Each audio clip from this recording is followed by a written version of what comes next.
যারা মনে করেন হাসিনাকে বাংলাদেশের আইসিটি ট্রাইব্যুনাল ফাঁসির আদেশ দেওয়ার পরে ভারতীয় পররাষ্ট্র মন্ত্রণালয় থেকে যে একটা ছোট্ট স্টেটমেন্ট দেওয়া হলো, এটা দেখে অনেকেই খুব বিগলিত যে ভারত বেশ নমনীয় ভাবে কথাবার্তা বলছে, ভারত এখন বাংলাদেশকে সমীহ করে।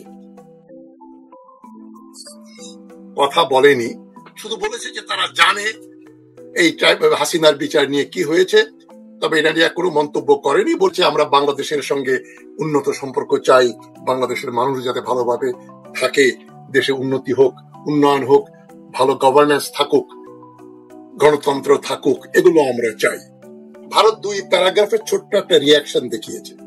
অনেকে মনে করেছে ভারত তো ইউনূস সরকারকে একচোট নেবে, হ্যাঁ কেন হাসিনাকে ফাঁসির আদেশ দেওয়া হলো, ভারত এটা সহ্য করবে না, ভারত হাসিনাকে শেল্টার দিয়েছে, হাসিনা ভারতের একজন প্রিয় ব্যক্তি।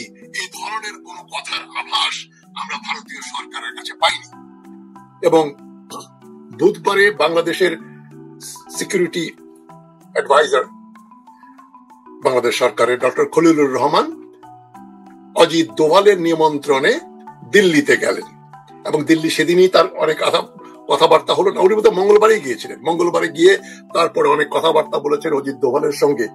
আমি কিন্তু এটার ঘোর বিরোধী ছিলাম। আমি আপনাদের গত 2টো অনুষ্ঠানে বলেছি যে এপ্রিল মাসে বিমস্টেকের কনফারেন্সে ডক্টর ইউনূসকে নরেন্দ্র মোদী যে ভাষায় কথা বলেছেন, এবং ভারতের national security adviser Ajit Doval যে ভাষায় ডক্টর খলিলুর রহমানকে কথা বলেছেন, তাতে বাংলাদেশের আত্মমর্যাদা সম্পন্ন হলে তারা বাংলাদেশি কোনো প্রতিনিধিকে সরকারিভাবে অজিত দোভালের কাছে পাঠাতো না। তবে অজিত দোভালের সঙ্গে দেখা করতে গেলেন খলিলুর রহমান সরকারিভাবে, কিন্তু সেখানে তিনি হাসিনাকে প্রত্যাবর্তন করার ব্যাপারে, বাংলাদেশে ফেরত দেওয়ার ব্যাপারে কোনো আলাপ আলোচনা করেছেন এ কথা উল্লেখ করা হয়নি। কিন্তু আমরা জানি খলিলুর রহমান দিল্লিতে গিয়েছিলেন হাসিনার ব্যাপারে কথা বলার জন্য, এবং অনেক নাটক হয়েছে। আমি মোদ্দা কথা আপনাদের বলে দেই, মোদী সরকার ইউনূস সরকারের সঙ্গে দর কষাকষি করছে, এই কাজ করলে আমরা হাসিনাকে এবং তার সহযোগী যারা ভারতে যারা এখন ভারতের আশ্রয়ে যারা আছে, আওয়ামী লীগের মন্ত্রী নেতৃবৃন্দ কয়েক শত, তাদেরকে তারা ফেরত পাঠাবে বিচারের জন্য। হাসিনার ফাঁসি হয়েছে এটা নিয়ে তাদের কোনো বাংলাদেশের অভ্যন্তরীণ ব্যাপার, তারা কোনো মন্তব্য করছে না। খুব ভালো শোনায় কথাগুলো, এবং যে আলোচনাটা হয়েছে তাতে মনে হচ্ছে ভারত হাসিনাকে ফেরত পাঠালেও পাঠাতে পারে। এখন আমি বিবিসির একটা রিপোর্ট 20 নভেম্বরের বিবিসি বাংলা যেটা বলছেন, আসিফ নজরুলকে কোট করে বলেছেন, বিবিসি বলছে আসিফ নজরুল বলেছেন হাসিনাকে ফেরত পাঠানোর জন্য আবার বাংলাদেশ সরকার চিঠি দেবে, ফরমালি আরেকবার তারা আনুষ্ঠানিকভাবে ভারতকে জানাবে হাসিনাকে যেন ফেরত দেওয়া হয়। ডিসেম্বর মাসে একটা চিঠি দেওয়া হয়েছিল, ভারতের চিঠির অ্যাকনোলজি করেনি, উত্তর দেওয়া তো দূরের কথা, ভারত কোনো পাত্তাও দেয়নি। আসিফ নজরুল বলেছেন ভারত যদি হাসিনাকে ফেরত না দেয় তাহলে ভারতের এই সিদ্ধান্তকে বাংলাদেশের প্রতি শত্রুতামূলক বলে গণ্য করবে। বেশ কঠিন কথা, হাসিনাকে ফেরত দাও, নইলে আমরা আর তোমাদের সঙ্গে বন্ধুত্ব রাখবো না। এবং বুধবার 19 তারিখে অজিত দোভালের সাথে দিল্লিতে খলিলুর রহমানের সাক্ষাৎ হয়েছে। হাসিনাকে প্রত্যাবর্তন করার বিষয়ে আলাপ হয়েছে কিনা এটা নিয়ে 2 ধরনের কথা শোনা যাচ্ছে। তবে যেটা আমরা শুনতে পাই যে অজিত দোভালের সঙ্গে খলিলুর রহমানের কি কথা হয়েছে, মূলত বাংলাদেশের সাথে পাকিস্তানের ঘনিষ্ঠ সম্পর্ক নিয়ে আলোচনা হয়েছে। বাংলাদেশে ভারত বিরোধী মনোভাব ও হিন্দু নাগরিকদের নাকি আক্রমণ করা হয়েছে ইউনূস সাহেব ক্ষমতায় আসার পরে, এই পুরনো অভিযোগ। 2024 জুলাই মাসে যেটা আমরা শুনে আসছি, অগাস্ট মাস থেকে, যে বাংলাদেশে হিন্দু সংখ্যালঘুদের উপর অত্যাচার হয়েছে, তাদের হত্যা করা হয়েছে ইত্যাদি, তারা আক্রান্ত। এই কথাগুলো ভারত আবার বলছে পাকিস্তানের সঙ্গে গভীর ঘনিষ্ঠ সম্পর্ক করছো তোমরা, বাংলাদেশের লোকজন ভারত বিরোধী মনোভাব উস্কে দেওয়া হচ্ছে এবং হিন্দু নাগরিকদের আক্রান্ত করা হচ্ছে। এবং তারা আরো বলেছে, চীনের ব্যাপারে বলেছে, চীনের সঙ্গে চীনকে এই যে লালমনিরহাটে এয়ার বেস বানাতে দেয়া হচ্ছে, এবং ভারতের উত্তর পূর্ব রাজ্যগুলো 7 সিস্টার্স এর আশেপাশে চীনাদের আনাগোনা বাংলাদেশের ভূমিতে, এটা ভারত আপত্তি করেছে এবং বলছে ভারত, বাংলাদেশ এবং চীন সমন্বিতভাবে তারা ড্রোন তৈরি করবে এবং সামরিক সহযোগিতা বৃদ্ধি করছে ইত্যাদি নাকি আলোচনা হয়েছে। এগুলো জানা যায়। হাসিনার ব্যাপারে কোনো আলাপ হয়েছে অফিসিয়ালি জানা যায় না। অফিসিয়ালি বিবিসিও বলছে এই ব্যাপারে কোনো আলাপ হয়েছে বলে আমরা জানি না। তবে আমি একজন প্রখ্যাত বিশ্লেষকের মত এখানে তুলে ধরছি। এই বিশ্লেষক বলছেন, গোপন সূত্রে যে তথ্যগুলো উনি পেয়েছেন, মোদী সরকার হাসিনাকে বাংলাদেশে ফেরত পাঠানোর ব্যাপারে নীতিগতভাবে নাকি একমত পোষণ করছে। তবে একমত পোষণ করলেও এই জন্য অনেকগুলো কঠোর শর্ত জড়িত আছে। এই কাজ করলে আমরা হাসিনা ও তার সহযোগীদেরকে বাংলাদেশে ফেরত পাঠাবো। এখন বাংলাদেশ কি এই শর্তগুলো মেনে নিতে পারবে? এটা একটা $1 বিলিয়ন কোয়েশ্চেন। যাই হোক, অনেকেই খলিলুর রহমানকে তুলনা করছেন মঈনুদ্দিন আহমদের সাথে, জেনারেল মঈনুদ্দিন আহমদের সাথে, যিনি একটু ভারতপন্থী ছিলেন। আমি অবশ্য সেটা মনে করি না। খলিলুর রহমানের এই সফর কি কূটনৈতিক সফর ছিল, নাকি তার সাথে অজিত দোভালের যে আলোচনা হয়েছে সেটা নিয়ম মাফিক কূটনীতি ছাড়িয়ে গেছে? মানে ডিপ্লোমেসি ছাড়া সেখানে আরো অনেক কথা হয়েছে যেগুলো ডিপ্লোম্যাটরা বলেন না। অনেক খোলামেলা আলোচনা হয়েছে। এটা করে ইউনূস সরকার বুঝাতে চাইছেন যে খলিলুর রহমানের ভারত যাওয়া অপরিহার্য ছিল, দরকারি ছিল। আমি তা মনে করি না। কেন মনে করি না সেটা বলবো। অনেকেই বলছেন তাদের আলোচনা ছিল a careful exchange of positions and expectations, মানে এটা ছিল নীরব তবে গুরুত্বপূর্ণ আলোচনা।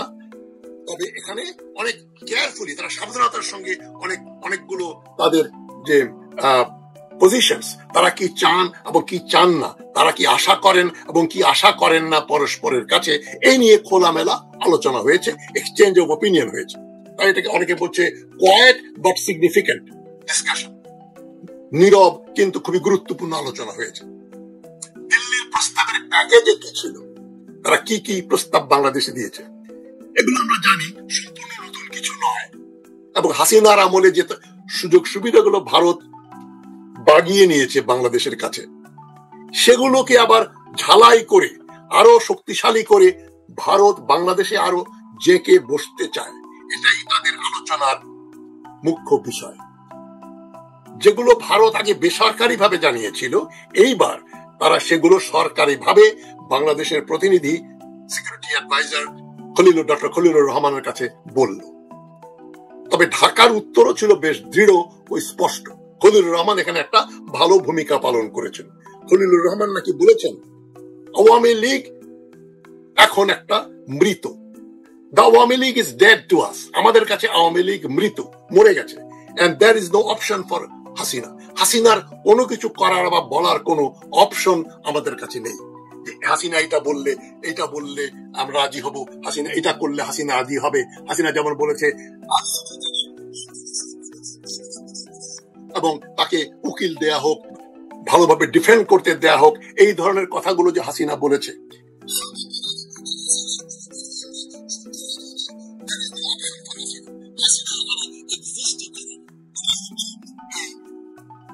আসল খবর যেটা ভেতরে হাসিনার ব্যাপারে যে আলোচনা হয়েছে সেটা এখনো প্রতীয়মান। তবে ভারতের প্রতিক্রিয়া ছিল খুবই নিয়ন্ত্রিত এবং অনেকটা পজিটিভ। ভারত যেন বাংলাদেশের সঙ্গে বন্ধুত্ব করার জন্য উদ্গ্রীব। হাসিনার ব্যাপারে তারা খুবই নমনীয়, যেন বাংলাদেশ ভালোভাবে চাইলেই দিল্লি হাসিনাকে বাংলাদেশের কাছে ফেরত দিয়ে দেবে। এবং ভারত বলেছে যে, দিল্লি বলছে যে আমরা ভারতকে হাসিনা ও আওয়ামী লীগারদের সহযোগীদের রক্ষক হিসেবে দেখতে চাই না। আমরা আমাদের হাসিনা বা তার দলের লোকজনদের প্রতি, যারা মন্ত্রীরা এবং যে দলের লোক নেতৃবৃন্দ যারা ভারতে আশ্রয় নিয়েছে, হাসিনার আত্মীয় স্বজন সহ সবাই, তাদের ব্যাপারে আমাদের কোনো উৎসাহ নেই এবং আমরা তাদের রক্ষক, তাদেরকে আমরা এখানে বসে রেখেছি, রক্ষা করছি, এটা কিন্তু ঠিক না। মানে ঠাকুর ঘরে কেড়ে আমি কলা খাই না, এই কথাটা ভারত আবার জানিয়ে দিল। তবে যেটা সবচেয়ে গুরুত্বপূর্ণ ব্যাপার সেটা হলো হাসিনার প্রত্যাবর্তন ব্যাপারটা আলোচিত হয়েছে, যে তাকে ফেরত দেওয়া হবে। তবে ভারত তাকে বিনামূল্যে বাংলাদেশের হাতে তুলে দেবে না, এটাই আলোচনার মূল বিষয়। বলছে extradition is on the table but not for free. হাসিনার ফেরত যাওয়া আমরা টেবিলের উপরে আলোচনার জন্য রেখেছি, তবে বিনামূল্যে না, বিনা পয়সায় আমরা হাসিনাকে বাংলাদেশে ফেরত পাঠাবো না। তাদের শর্তগুলো মানলে তখন তারা হাসিনাকে পাঠাবে বলে তারা সিদ্ধান্ত নিতে পারে। ভারত অনেকগুলো শর্ত সাপেক্ষে হাসিনা ও তার সহযোগীদের যারা ভারতে আশ্রয় গ্রহণ করেছে বাংলাদেশে ফেরত পাঠাতে রাজি হয়েছে বলে শোনা যায়। তবে শর্ত অনেক। 1 নম্বর শর্ত কি? বাংলাদেশকে ভারতের জন্য দুটো অর্থনৈতিক জোন বা ইকোনমিক জোন বানাতে হবে, যে ভারতের এক্সপোর্ট প্রমোশন জোনের মতো ভারতীয়রা এখানে এসে এখান থেকে মালপত্র তৈরি করবে এবং বিদেশে রপ্তানি করবে, তারা ইনভেস্ট করবে। Economic zone exclusively for India থাকতে হবে 2টা বাংলাদেশের ভিতরে, এবং তাদেরকে ব্যবসা বাণিজ্যে বিশেষ সুবিধা দিতে হবে, বিশেষ সুবিধা। 2 নম্বর, ভারত বাংলাদেশের ভিতরে বর্ধিত কূটনৈতিক কাঠামো, মানে তারা আরো কনসুলেট খুলবে, আরো ভারতীয় নাগরিক এখানে আনবে। এটাই মোদ্দা কথা, যে বাংলাদেশের ভেতরে তারা আরো ভারতীয়দের ঢোকাতে চাইছে কূটনীতির নামে, ডিপ্লোমেসির নামে, কূটনৈতিক সম্পর্কের নামে। 3 নম্বর, ট্রানজিট এবং করিডোর সুবিধা বর্ধিত করতে হবে। যেগুলো হাসিনা দিয়েছে সেগুলো রাখতে হবে, এবং আরো তারা দাবি করছে ট্রানজিট দিতে হবে, করিডোর দিতে হবে, সুবিধা ইত্যাদি। 4 নম্বর হচ্ছে ওয়াইড স্প্রেড কমিউনিকেশন কানেক্টিভিটি, মানে বিস্তৃত যোগাযোগ কানেক্টিভিটি এন্ড কমার্শিয়াল অ্যারেঞ্জমেন্টস থাকতে হবে, ব্যবসার সুযোগ সুবিধা। আমি বহুবার বলেছি, পৃথিবীর যত যুদ্ধ এবং যত কূটনৈতিক সম্পর্ক সবই মূলত ব্যবসা বাণিজ্যের জন্য। মানে কে কোথা থেকে র ম্যাটেরিয়াল আনবে, market and sources raw material, এবং কন্ট্রোল কে বিক্রি করবে, মার্কেট কার এবং র ম্যাটেরিয়াল কার, এটা নিয়ে পৃথিবীতে ইতিহাসে যত যুদ্ধ হয়েছে সবগুলো যুদ্ধ হয়েছে। অন্য কোনো কারণে এক দেশ আরেক দেশের সঙ্গে যুদ্ধ করে না। এখানে ভারত কূটনৈতিক ভাবে চাপ দিচ্ছে তাদের ব্যবসা বাণিজ্যের সুযোগ সুবিধা বৃদ্ধি করার জন্য, এবং ওই কমিউনিকেশন কানেক্টিভিটি বাড়াতে হবে, এবং কমার্শিয়াল অ্যারেঞ্জমেন্টস আরো বৃদ্ধি করতে হবে, এবং বর্ধিত কূটনৈতিক সুবিধা মানে কাঠামো, মানে ভারতের অনেক বেশি ডিপ্লোম্যাট বাংলাদেশে আসবে। ঢাকা হাসিনাকে ফেরত পেতে এসব শর্তে রাজি হবে কিনা সেটা গুরুত্বপূর্ণ ব্যাপার। মানে এটা শর্ত নয়, আমাদের প্রশ্ন। বাংলাদেশ সরকার কি এই সমস্ত শর্ত মেনে নিয়ে রাজি হবে হাসিনাকে ফেরত আনতে? তবে যেটা আমরা ভুলে যাই, ইউনূস সরকারের এ ধরনের কোনো অধিকার নেই, ক্ষমতা নেই, এটা ভারতও খুব ভালো করে জানে।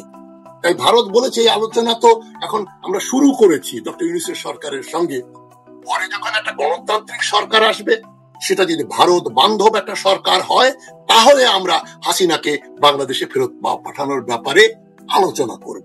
তার মানে শর্ত জুড়ে দিয়েছে বাংলাদেশের নির্বাচনের পরে একটা ভারত বন্ধু সরকার বানাতে হবে বাংলাদেশে। ভারত বাংলাদেশে যে চীনের বর্ধিত প্রভাব, চীনের উপস্থিতি, এগুলোতে তারা খুবই উদ্বিগ্ন। খলিলুর রহমান যদিও ভারতকে বলেছে চীনের লালমনিরহাটের এই এয়ারবেস এবং ওখানে তিস্তা প্রকল্পের উন্নয়নের কার্যকলাপ নিয়ে ভারতকে উদ্বিগ্ন হবার মতো কারণ নেই।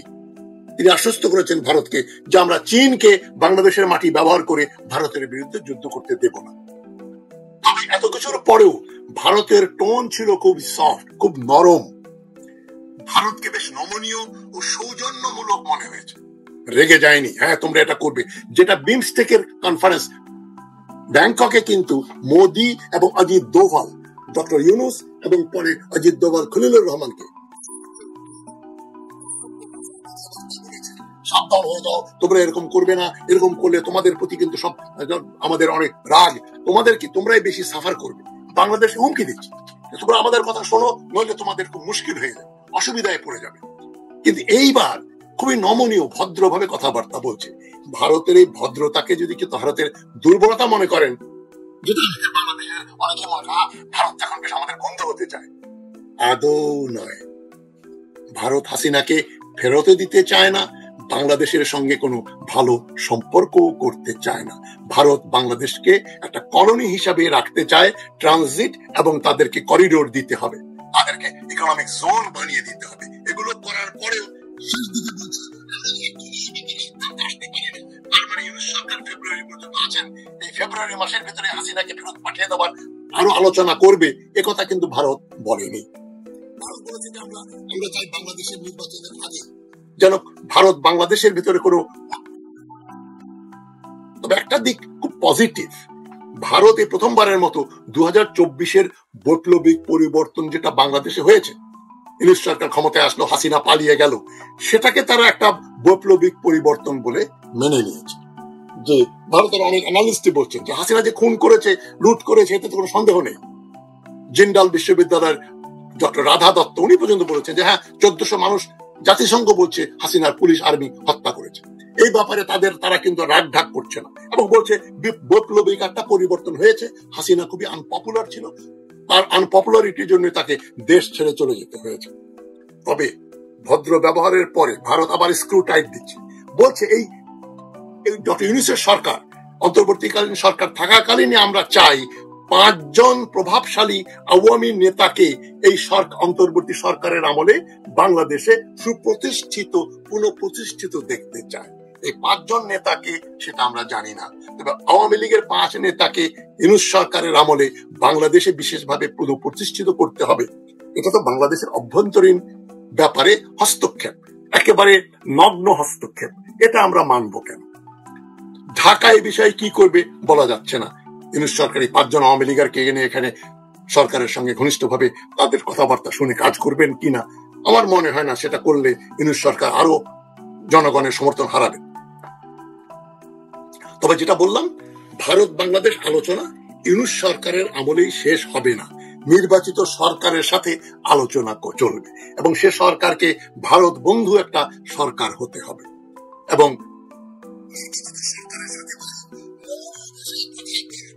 এমন কোন নিশ্চয়তা নেই কিন্তু। এবং যারা মনে করেন ভারত নমনীয় হয়েছে, ভদ্রভাবে কথাবার্তা বলেছে, তারা হাসিনাকে ফেরত পাঠিয়ে দেবে, এগুলো অতিরঞ্জিত দুরাশা, অতিরিক্ত আশা করা। এই ধরনের আশা করার কিছু নেই। ভারত ডিপ্লোম্যাটিক্যালি বাংলাদেশ যদি হাসিনাকে যে ফেরত চায়, বলছে আমরা ফেরত দেবো, এই কাজগুলো করো। তারা জানে বাংলাদেশ এই কাজগুলো করবেও না এবং তারা হাসিনাকে ফেরত দেবে না। তবে তাদের সুপ্ত ইচ্ছা, বাংলাদেশের ভিতরে অর্থনৈতিক ভাবে তারা ঘাঁটি বানাতে চায়, ফ্রি মার্কেট করতে চায়, ফ্রি ইকোনমিক জোন বানাতে চায়, সুযোগ সুবিধা চায়। এবং এগুলো পাওয়ার পরে যে তারা হাসিনাকে ফেরত দেবে, এ ধরনের কোনো গ্যারান্টি কিন্তু ভারত দিচ্ছে না। তো দুটো করতে চায়। তো সোজা কথা ঘুরে ফিরে ওই শেষমেশ যেখানে আমরা আসছি, ব্যাক টু স্কোয়ার ওয়ান, সেটা হচ্ছে ভারত বাংলাদেশের বন্ধু হবার ভারতের কোনো ইচ্ছা নেই, হাসিনাকে ছেড়ে দেওয়ারও কোনো ইচ্ছা নেই। তারা একটু বাংলাদেশকে বাজিয়ে দেখলো এবং খলিলুর রহমান সাহেব গেলেন, কঠোর কথাবার্তা বললেন, এতে আমরা তাকে হাততালি দিচ্ছি। কিন্তু ওখানে গিয়ে তো উনি নাকে খত দিয়ে তিনি দিল্লিতে গেলেন এবং যে দিল্লি তাকে অপমানিত করলো, ডক্টর ইউনূসকে অপমানিত করলো। আমি মনে করি ডক্টর ইউনূসের পররাষ্ট্র মন্ত্রণালয় এবং এই যে খলিলুর রহমানের এই যে সিকিউরিটি অ্যাডভাইজার হিসেবে তিনি যে কাজটা করলেন, তার হয়তো মানা করার অবকাশ ছিল না। ইউনূস সাহেব বলেছেন, তাকে ফরেন মিনিস্ট্রি বলেছে, তাকে যেতে হয়েছে। তবে এতে বাংলাদেশের কোনো গৌরব বৃদ্ধি হয়নি। আমাদের ভারতের কাছে আমরা কিছু পেয়ে যাব, এই ধরনের আশা কিন্তু একটা দুরাশা বলেই। সবাইকে আমি